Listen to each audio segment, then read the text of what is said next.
Hi friends, ಇವತ್ತು ತಾನೇ hatching ಅನ್ನೋ ಮೂವಿ ನೋಡಿದೆ. ಇದೊಂದು ಒಳ್ಳೆಯ ಹಾರರ್ ಮೂವಿ ಅನ್ನಿಸ್ತು ನನಗೆ. ರನ್ ಟೈಮ್ ಬಂದುಬಿಟ್ಟು 1 hour 26 minutes ಇದೆ. ನಿಮಗೆ ಪ್ರೈಮಲ್ಲಿ ಅವೈಲೇಬಲ್ ಇದೆ. ಪ್ರೈಮಲ್ಲಿ ಮಲ್ಟಿಪಲ್ ಲ್ಯಾಂಗ್ವೇಜಸಲ್ಲಿ ನೋಡ್ಬೋದು. ನಿಮ್ಗೆ ಏನಾದ್ರು ಪ್ರೈಮಲ್ಲಿ ಏನಾದ್ರು ಸಿಕ್ಕಿಲ್ಲ ಅಂದರೆ ಕೆಳಗಡೆ ನಾನು ಯೂಟ್ಯೂಬ್ ಲಿಂಕ್ ಹಾಕಿದ್ದೀನಿ, ಅಲ್ಲಿಂದನೂ ನೀವು ಈ ಮೂವಿನ ನೋಡ್ಬೋದು. ಒಳ್ಳೆ ಹಾರರ್ ಮೂವಿ ಏನಾದ್ರು ನೀವು ನೋಡ್ಬೇಕು ಅಂದ್ಕೊಂಡಿದ್ರೆ ಕಂಪಲ್ಸರಿ ಈ ಮೂವಿನ ಒಂದ್ಸರಿ ನೋಡಿ. ಫ್ಯಾಮಿಲಿ ಜೊತೆ ನೋಡ್ಬೋದು. ಅಂದರೆ ಚಿಕ್ಕ ಮಕ್ಕಳಿದ್ರೆ ಒಂಚೂರು ಸೇಫ್ ಆಗಿರೋದು ಬೆಟರು, ಯಾಕಂದರೆ ಭಾರಿ ಭಯ ಬೀಳಿಸ್ತಾರೆ ಈ ಮೂವಿನಲ್ಲಿ. ಸೊ ಹಂಗಾಗಿ ಒಂಚೂರು ಸೇಫ್ ಆಗಿರೋದು ಬೆಟರು. ಈ ಮೂವಿ ಬೇಸಿಕ್ ಸ್ಟೋರಿಲಿ ಏನೇನೆಂದರೆ, ಟೋಟಲ್ ಒಂದು ಫ್ಯಾಮಿಲಿ ಇರ್ತಾರೆ. ಆ ಫ್ಯಾಮಿಲಿನಲ್ಲಿ ಒಬ್ಬ 12 ವರ್ಷ ಮಗಳಿರ್ತಾಳೆ, ಮತ್ತು ಅವ್ರ ಅಮ್ಮ ಬಂದ್ಬಿಟ್ಟು ಯೂಟ್ಯೂಬ್ ವ್ಲಾಗರು. ಅವರಮ್ಮ ನಾರ್ಮಲ್ ಆಗಿ ಯೂಟ್ಯೂಬ್ ವಿಡಿಯೋ ಮಾಡ್ತಿರ್ತಾರೆ.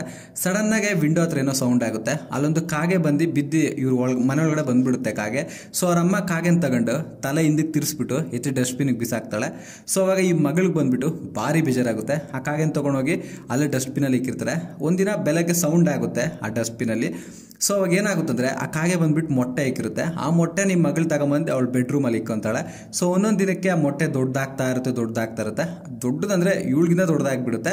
ಆಮೇಲೆ ಅದ್ರೊಳಗಡೆಯಿಂದ ಏನು ಬಂತು, ಏನಾಯ್ತು ಅನ್ನೋದೇ ಬೇಸಿಕ್ ಸ್ಟೋರಿ. ನೀವು ಮೂವಿ ನೋಡ್ರಿ, ಎಲ್ಲ ಇಲ್ಲೇ ಹೇಳ್ಬಿಟ್ರೆ ನೀವೇ ನೋಡ್ತೀರಾ. ಮತ್ತೆ ಇನ್ನು ನಂಗೆ ಈ ಮೂವಿನಲ್ಲಿ ಪ್ಲಸ್ ಪಾಯಿಂಟ್ ಅನ್ಸಿದ್ದೇನೆಂದರೆ, ಆ ಮೊಟ್ಟೆ ಇದೆಯಲ್ಲ, ಆ ಮೊಟ್ಟೆ ಒಳಗಡೆಯಿಂದ ಬರೋ ಕ್ರೀಚರ್ ಇದೆಯಲ್ಲ, ಇದಂತೂ ಭಾರಿ ಸಸ್ಪೆನ್ಸ್ ಇತ್ತು. ನಂಗಂತೂ ಟೆನ್ಷನ್ ಮೇಲೆ ಟೆನ್ಷನು, ಏನು ಬರುತ್ತೆ ಅಂತ. ಫೈನಲ್ಗೆ ಕಾಗೆ ಬರುತ್ತೆ, ದೊಡ್ಡ ಕಾಗೆ ಥರ ಇರುತ್ತೆ. ಅದು ಒಂಥರ ದೆವ್ವ ಕಾಗೆ ಮಿಕ್ಸ್ ಮಾಡ್ದಂಗೆ ಇರುತ್ತೆ. ಸೊ ಅದಂತೂ ಒಳ್ಳೆ ಪ್ಲಸ್ ಪಾಯಿಂಟ್ ಅನಿಸ್ತು ಮೂವಿಗೆ. ಮತ್ತು ಕ್ಯಾರೆಕ್ಟರ್ ಆ್ಯಕ್ಟಿಂಗು ಎಲ್ಲರೂ ಅಷ್ಟೇ ಸೂಪರಾಗಿ ಮಾಡಿದ್ದಾರೆ. ಆ ಮೂವಿಗೆ ಎಷ್ಟು ಬೇಕೋ ಅಷ್ಟೇ ಮಾಡಿದ್ದಾರೆ. ಆ ಕಡೆ ಕಡಿಮೆ ಇಲ್ಲ, ಈ ಕಡೆ ಓವರ್ ಇಲ್ಲ. ಮತ್ತು cinematography, background sound everything is the decent good ಅನ್ನಿಸ್ತು ನನಗೆ. ಆ್ಯಂಡ್ ನಂಗೆ ಈ ಮೂವಿನಲ್ಲಿ ಮೈನಸ್ ಪಾಯಿಂಟ್ ಅನ್ಸಿದ್ದೇನೆಂದರೆ, ಅಲ್ಲಲ್ಲೂ ಸ್ಕಿಪ್ಪಿಂಗ್ ಮೂಮೆಂಟ್ಸ್ ಇದ್ದಾವೆ. ಯಾಕಂದರೆ ಭಯ ಬಿದ್ದು ನಾನೇ ಸ್ಕಿಪ್ ಮಾಡಿದೆ. ಆ ರೇಜಿಗೆ ಸ್ಕಿಪ್ಪಿಂಗ್ ಮೂಮೆಂಟ್ಸ್ ಇದ್ದಾವೆ. ಅಂದರೆ ಇದನ್ನು ಮೈನಸ್ ಪಾಯಿಂಟಾಗಿ ತೊಗೊಳಂಗಿಲ್ಲ, ಆದರೂ ಭಯ ಬಿದ್ದು ಸ್ಕಿಪ್ ಮಾಡೋದು ಏನೋ ಗೊತ್ತಾಗಲಿಲ್ಲ. ಸ್ವಲ್ಪ ಲ್ಯಾಗ್ ಇದೆ. ಫಸ್ಟ್ ಹಾಫಲ್ಲೂ ಒಂಚೂರು ಲ್ಯಾಗ್ ಇದೆ, ಸೆಕೆಂಡ್ ಹಾಫಲ್ಲೂ ಲ್ಯಾಗ್ ಇದೆ. ಸೊ ಅಲ್ಲೊಂಚೂರು ಸ್ಕಿಪ್ ಮಾಡಿದೆ ನಾನು. ಮತ್ತು ನಾನು ಭಯ ಬಿದ್ದು ಸ್ಕಿಪ್ ಮಾಡಿರೋ ಸೀನ್ಗಳು ಕೂಡ ಸ್ವಲ್ಪ ಇದ್ದಾವೆ.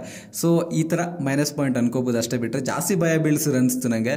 ಹಾರ್ಟ್ ಹೊಡ್ಕೊಂಡು ಕಿವಿ ಹತ್ರ ಕೇಳಿಸಿತ್ತು, ಏನೋ ಅದಂಗೆ ಭಯ ಆಯ್ತು ನಂಗೂ ಅಷ್ಟೇ. ಆ್ಯಂಡ್ ಇನ್ನು ಓವರ್ ಆಲ್ ಈ ಮೂವಿನ ಒಂದು ಮಾತ್ರ ಹೇಳ್ಬೇಕಂದ್ರೆ, ಒಂದು ಮೊಟ್ಟೆ ಒಳಗಡೆ ಕ್ರೀಚರ್ ಇರುತ್ತೆ, ಅದು ಬಂದಮೇಲೆ ಏನಾಯ್ತು ಅನ್ನೋದೇ ಬೇಸಿಕ್ ಪಾಯಿಂಟ್. ಇನ್ನು ಈ ಮೂವಿಗೆ ನಾನು ಕೊಡೋ ರೇಟಿಂಗ್ ಬಂದುಬಿಟ್ಟು 5ಗೆ 3.7 ರೇಟಿಂಗ್ ಕೊಡ್ತೀನಿ. ನೀವೆಷ್ಟು ರೇಟಿಂಗ್ ಕೊಡ್ತೀರಾ ಅಂತ ಕಾಮೆಂಟಲ್ಲಿ ಬರೀರಿ.